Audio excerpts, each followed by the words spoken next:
آپ خود اس تصور کے بہت خلاف تھے کہ یہ قوم کو بکاری نہیں بنانا چاہیے اور ان کو خیرات کا عادی نہیں بنانا چاہیے، اس لیے اخوت کی بنیاد آپ نے خیرات دینے یا مدد دینے کی بجائے آپ نے اس کو لون دینے کی کنسیپٹ پہ رکھ دیا، اور آپ نے کئی خاندانوں کو اس کے ذریعے اپنا کاروبار اسٹیبلش کرنے اور اس کے قابل بنا دیا۔ لیکن اس کے بارے میں یہ تاثر ہے کہ جی سرکار کے اربوں روپے خرچ کر کے ہم قوم کو بکاری بنا رہے ہیں، تو پھر آپ نے اس کی ذمہ داری کیوں لی؟ جی میں عرض کرتا ہوں، دیکھیں یہ بظاہر کنٹرڈکشن آپ کو نظر آتی ہے، لیکن یہ کنٹینیوم ہے۔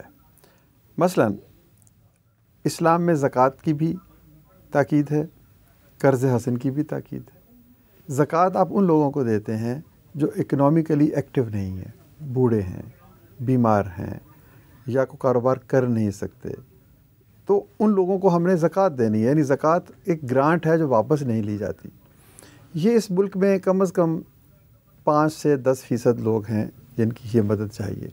اس کے بعد وہ لوگ ہوتے ہیں جن کو ہم کہتے ہیں اکنامکلی ایکٹیو، یعنی وہ کاروبار کر سکتے ہیں، چلتے پھرتے ہیں، ان کے اندر ذہانت ہے، صلاحیت ہے۔ ان کو اگر آپ اس پیسے پہ لگا دیں گے تو نیچرلی وہ آپ کے معاشرے کے لیے ایک بوجھ بن جائیں گے۔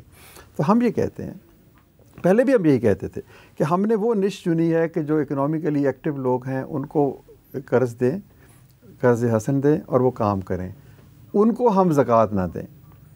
اب یہ ایک کمبینیشن بنتا ہے کہ ان لوگوں کو اس وقت تک آپ سپورٹ دیں جب تک کہ یہ لوگ پہلے درجے سے نکل کے اگلے درجے تک نہیں چلے جائیں گے۔ دیکھیں ایک بچہ پرائمری سے مڈل سے میٹرک سے یونیورسٹی پڑھتا ہے، اسی طرح غریب آدمی اپنی زندگی کا آغاز فٹ پاتھ سے کرتا ہے، مزدوری سے کرتا ہے، پھر اس کو ریڑھی لگاتا ہے، پھر دکان بناتا ہے، پھر آگے بڑھتا ہے۔ تو ہم یہ کہہ رہے ہیں کہ یہ programme once best beneficiary should be always best beneficiary. پہلے اس کا ہاتھ تھامیں، پھر اس کے بعد اس کو اسکل دے دیں، ہنر دے دیں، قرض حسن دے دیں، اسکول میں لے جائیں، اور ایک وقت آئے کہ وہ جو بچہ اس ماں کا پہلے دن سیب مانگتا ہے اس کو نہیں ملتا، وہ ایک دن اس قابل ہو جائے کہ خود سے سیب خرید سکے۔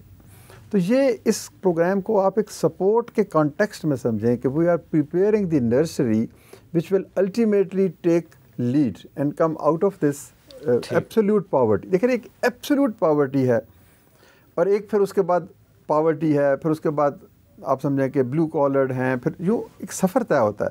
تو آپ ایک دفعہ اس کو تھام لیں۔ میرے لیے سب سے بڑا چیلنج اس میں یہ ہے کہ میں اپنے ساتھیوں کے ساتھ مل کے یہ چاہوں گا کہ اس کی ایک ایگزٹ اسٹریٹجی بنائی جائے۔ ڈاکٹر صاحب ایک یہ بتائیے کہ چلو سلیکشن تو لوگوں کی اپنے اس میکینزم کی بنیاد پہ، اس میں پولیٹیکل انوالومنٹ نہیں ہے، لیکن ان لوگوں تک یہ جو رقم پہنچتی ہے اس کے لیے کیا میکینزم ہے؟ جی دیکھیں سب سے بڑا چیلنج یہی ہے۔ اس کی بارے میں یہ تاثر کہ یہ سیاسی پروگرام ہے، اس کی تو میں نے آپ کو بتایا کہ یہ غلط تاثر ہے۔ ہر شخص کو اس کے استحقاق کے مطابق سلیکٹ کیا جاتا ہے۔ چلایا کس نے یا مختلف حکومتوں نے اس کو سپورٹ کیوں کی، یہ تو آبویسلی اس کے اندر ایک ہر سیاسی حکومت کا ایک اپنا منشور بھی ہوتا ہے کہ اس نے لوگوں کی خدمت کرنی۔ سب سے بڑا مسئلہ یہ نہیں، اس تصور کو تو دور کر دیجئے کہ یہ مستحق لوگ ہیں، پاکستانی ہیں، ہمارے بہن بھائی ہیں، ضرورت مند ہیں، یہ بھیک نہیں ہے، یہ سپورٹ ہے، یہ ان کو اگلے مرحلے پہ لے جانے کی تیاری ہے جب وہ خود لینے سے دینے والے بنیں گے۔ سب سے بڑا ایشو جو ہے وہ یہ ہے کہ ان لوگوں تک یہ رقم پوری نہیں پہنچ پاتی۔ یعنی اگر آپ نے 9,000 بھیجے ہیں تو یہ میں کوئی جنرلائز اسٹیٹمنٹ نہیں دے رہا، 10-20% لوگوں کو کہہ سکتے ہیں، اکثریت کو پوری پہنچتی ہے، لیکن 10-20 بھی بہت بڑی رقم، بہت بڑے لوگ بن جاتے ہیں، 10-20 لاکھ بن جائیں گے۔ ہوتا یوں ہے کہ BISP ایک بٹن دباتا ہے اور حکومت پاکستان سے درخواست کرتا ہے، اور حکومت کی طرف سے وہ مخصوص رقم جو اس سہ-ماہی میں ملنی ہوتی ہے وہ بینکس کو چلی جاتی ہے۔ بینکس کو ساتھ لسٹیں بھی چلی جاتی ہیں۔ بینکس کے اتنی برانچز نہیں ہیں، بینکس نے آگے پھر ایجنٹس رکھے ہوتے ہیں، جس طرح ہمارے فنانشل انکلوژن کا ایک پروگرام ہے، کیونکہ لوگ پیسے ٹرانسفر کرتے ہیں تو اب یہ ٹیکنالوجی نہیں بن گئی ہے، تو ان کی ہزاروں ایجنٹس ہیں جو انہوں نے ڈیو ڈیلیجنس کے بعد رکھے ہوتے ہیں۔ ان کے پاس ایک چھوٹا سا انسٹرومنٹ ہوتا ہے، ہماری عورتیں اس علاقے میں چلی جاتی ہیں. ان کو پتہ ہوتا ہے کہ کون سا ایجنٹ ان کے علاقے میں یہ کام کر رہا ہے. وہ وہاں جا کر اپنا انگوٹھا لگاتی ہیں اور وہ انگوٹھا ودن منٹس ویریفیکیشن ہو جاتی ہے. ڈیٹا نے بہت بڑی سروسز دی ہوئی ہے یہ نادرا نے, تو وہ پتہ چل جاتا ہے کہ یہ اسی عورت کا انگوٹھا ہے. ٹھیک. اس وقت اس کے پاس بینک پہلے سے پیسے بھیج چکا ہوتا ہے اس ایجنٹ کے پاس.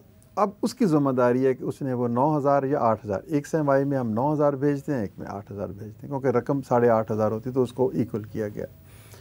تو اس کی ذمہ داری ہے کہ وہ 9,000 اس کو پیش کر دے. اس کو کچھ کمیشن ملتا ہے اس کام کا, وہ بینک اس کو دینے کا پابند ہے. اب یہ ایک فیئر ایکوٹیبل میکنزم ہے. بدقسمتی سے, اب میں کسی کو الزام دینا نہیں چاہتا, لیکن بہت سارے ایجنٹس اچھے ہیں, کچھ ایجنٹس ایسے ہیں جو اس عورت کی کم علمی کا ناجائز فائدہ اٹھاتے ہیں. اسے کہتے ہیں کہ تمہارے اس دفعہ پیسے 9,000 نہیں آئے, 7,000 آئے ہیں. یا وہ کہتے ہیں کہ آج تمہارے پیسے نہیں آئے, تم کل آنا. اب کل آنے کا مطلب یہ ہے کہ وہ 500-700 کی دیہڑی توڑے گی, 200-400 روپیہ اپنا کرایہ لگائے گی. تنگ کرتے ہیں کہ اس میں سے وہ اپنے لیے کچھ حصہ ان کے ہاں سے. بہرحال یہ مطلب ہے کہ آپ سوچ لیجئے کہ جب وہ عورت کہتی ہے کہ مجھے کل پھر آنا ہے اور شاید کل پھر مجھے یہی جواب ملے, تو میں کیوں نہ اس کی بات مان لوں. اچھا, بہت ساری عورتوں کو یہ پتہ بھی نہیں ہوتا کہ کیا واقعی یہ صحیح ہے, ہمارے اتنے پیسے کٹ گئے ہیں, کسی اور وجہ سے کٹ گئے ہیں. تو اصل چیلنج یہ ہے کہ ہم کیسے اس نظام کو اس پاس ایجنٹ کو محبت سے, پیار سے, اخلاقیات کے اعلیٰ اقدار کے حوالے سے بتائیں کہ یہ غریب عورت خستہ حال جو ہے, ٹوٹے ہوئے جوتے پہن کے جو یہاں پہنچی ہے, یہ ہمارے وطن کا سرمایہ ہے, یہ خدا نے بھیجی ہے, یہ تو خود نہیں آئی یہاں پہ. لیکن ان لوگوں کے ہاں اگر خوف خدا ہوتا تو اس طرح کے غریب ترین لوگوں کے مال سے وہ کیوں اپنے لیے کٹوتی کرتے یا اس سے کیوں اپنے لیے ہڑپ کرتے؟ تو کوئی متبادل اس کا میکینزم نہیں ہو سکتا؟ ہم نے 4 پرونگ اسٹریٹجی بنائی ہے. سب سے پہلے اویئرنیس, پھر ہے پریونشن, پھر ہے ایڈورس ایکشن, اینڈ پھر ہے پنشمنٹ. یعنی ہم نے آغاز میں جب ہم نے آ کے دیکھا, میں نے دوستوں سے مشورہ کیا کہ پہلے دن ہی ان کو سزا نہیں دی جانی چاہیے. پہلے ان کو یہ اویئرنیس دینی چاہیے کہ یہ کون لوگ ہیں جن کی تم مدد کر رہے ہو. یہ پتہ بھی جو گرتا ہے نا آسمان سے, یہ خدا کے حکم سے گرتا ہے. یہ عورت جو آئی ہے نا اپنے گھر میں, اس کو کسی نے کہا ہے کہ جاؤ, وہ ایک ایجنٹ بیٹھا ہوا, وہ تمہارے پیسے کی امانت اس کے پاس ہے, اس سے وصول کرو. تو ہم ان کو یہ ایک ڈائلاگ کرنا چاہتے ہیں. ڈائلاگ اب ہم نے آغاز کر دیا ہے کہ ہمارا ہر افسر جو ہے اس تحصیل کا یا اس ضلع کا, وہ ہر ایجنٹ کے پاس جا کر اس کو محبت سے اخلاق کی اعلیٰ ترین روایات کی یاد دہانی کرائے گا. نمبر 1. نمبر 2, پھر ہم ان کو ہر سہ ماہی میں مسجد میں دعوت دیں گے اور ان کو بتائیں گے کہ کتنا بڑا کام تم کر رہے ہو. یہ تو عبادت ہے کہ غریب آدمی کی مدد کر رہے ہو, تم ایک غریب عورت کی آنکھوں سے آنسو پوچھ رہے ہو. یہ ہے اویئرنیس. دوسرے مرحلے پہ پھر ہم پریونشن, ہم اپنے سسٹم کو ایسا مضبوط کر لیں کہ اس کی نگرانی اتنی کڑی ہو, اس کی مانیٹرنگ کا نظام ایسا ہو, یا اور چیزیں اس میں ایڈ کر لیں, اس ایجنٹ کو وہیں میں سے نکال دیں اور اس عورت کا براہ راست بینک اکاؤنٹ کھل جائے. تو یہ ہم پریونشن کے سلسلے میں بھی بہت سا کام کر رہے ہیں. تیسرا یہ پھر ہے کہ اس کی اسٹرکٹ مانیٹرنگ, اور ہمارے دفتر کے لوگ ان 15-20 دنوں میں جب یہ پیسے ملتے ہیں, دفتر میں نہ بیٹھیں, ایک ایک ایجنٹ کے پاس جائیں اور دیکھیں کہ کسی عورت کے ساتھ زیادتی تو نہیں ہو رہی. جب یہ سارے کام ناکام ہو جائیں تو پھر آپ جو ہے اس کے خلاف پرچہ بھی کروائیں, اس کے خلاف FIR بھی کروائیں, اس کے خلاف قانونی کارروائی بھی کریں, اس کو بلیک لسٹ بھی کرائیں, بینک والوں سے بھی کہیں کہ بھئی اس کو آپ نے ایجنٹ بنایا ہوا ہے, اس کو کینسل کریں, کسی اور کو بنائیں.